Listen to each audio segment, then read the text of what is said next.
Hello friends, welcome to Tamil cooking list. இன்றைக்கி நம்ம பார்க்க போகிறது வந்துட்டு ஒரு கோல்டுக்கான ரெமெடி.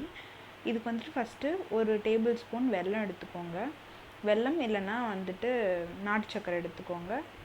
மஞ்சள் ஒரு சிட்டிகை, மிளகுத்தூள் ஒரு சிட்டிகை. இது வந்துட்டு சுக்கு வந்துட்டு காய வச்சு இஞ்சி தாங்க. நீங்கள் வந்துட்டு சுக்கு இல்லைன்னா இஞ்சி கூட பயன்படுத்திக்கலாம், அரை இஞ்சி. ஒரு கிளாஸ் காய்ச்சிய பால். ஒரு கப்பில் வந்துட்டு நான் வந்துட்டு ஒரு கிளாஸ் காய்ச்சிய பாலை சேர்த்திக்கிறேன்.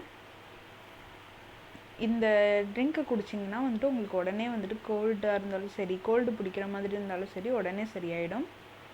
இதில் வந்துட்டு நம்ம இஞ்சி, மஞ்சள் எல்லாமே கலக்கிறதுனால ரொம்ப இது நல்லாவும் இருக்கும். டேஸ்ட் வந்துட்டு ரொம்ப எல்லாருமே சாப்பிடுவாங்க. ரொம்ப கசப்பாக அப்படிலாம் இருக்காது. கோல்டு இருக்கவங்க குடித்தாவே நல்லாவே கேட்கும். இது நீங்கள் இப்போ கோல்டு வர மாதிரி இருக்குது அப்படின்னு சொல்லிட்டு மொதல் நாள் சாப்பிட்டுட்டிங்கன்னா கூட கரெக்டாக இருக்கும். உங்களுக்கு வந்துட்டு கோல்டு வராது. இப்போ வந்துட்டு ஃபஸ்ட் நான் சுக்கு போட்டு, மிளகு போட்டு, மஞ்சள், இப்போ அந்த எடுத்து வச்சுருந்து வெல்லத்தை போட்டுக்கிறேன். நீங்கள் கருப்பட்டி இல்லைன்னா வெல்லம் சேர்த்திக்கோங்க. வெள்ளை சக்கரை சேர்த்த வேண்டாம். அப்படி இது ரெண்டும் இல்லைன்னா நீங்கள் அப்படியே கூட குடிக்கலாம்.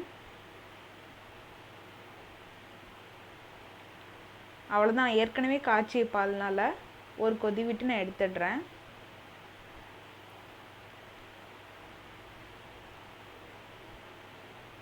உங்களுக்கு ரொம்ப சளி இருந்துச்சுன்னா நீங்கள் ஒரு நாளைக்கு 2 டைம் குடிங்க. காலையில் ஒரு டைம், நைட்டு ஒரு டைம்.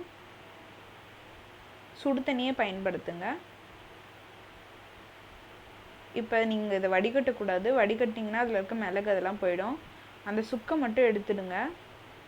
எடுத்துகிட்டு நீங்கள் இதை குடிச்சிங்கன்னா சரியாயிடும் கண்டிப்பாக.